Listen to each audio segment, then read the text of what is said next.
اعوذ باللہ من الشیطان الرجیم بسم اللہ الرحمن الرحیم رب اشرح لی صدری ویسر لی امری واحلل عقدۃ من لسانی یفقہوا قولی رب زدنی علما۔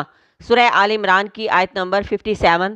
وَأَمَّا الَّذِينَ آمَنُوا، اور وہ لوگ جو ایمان لائے، وَعَمِلُوا الصَّالِحَاتِ، اور انہوں نے نیک عمل کیے، فَيُوَفِّيهِمْ، تو وہ پورے پورے دے گا انہیں، اجورہم، اجر ان کے، واللہ، اور اللہ، لا یحب الظالمین، وہ ظالموں سے محبت نہیں رکھتا۔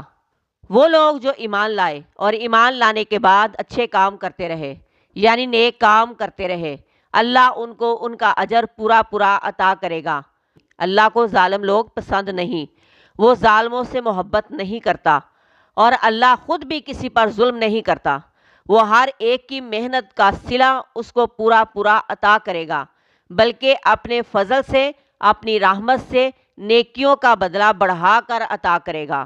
جتنی کسی کی نیت، اس کا عمل اپنے رب کے لیے خالص ہوگا، اللہ بھی اسے اتنا ہی زیادہ بڑھا کر عطا کرے گا۔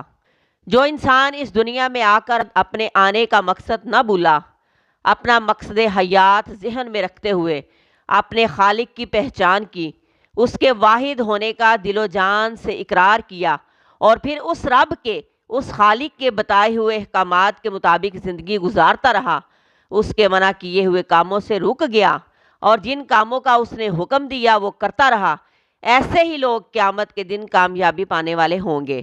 اللہ ان کی محنتوں کا، نیکیوں کا، کوششوں کا صلہ، بدلہ ضرور عطا کرے گا، اور کسی کے ثواب میں کمی نہیں کرے گا۔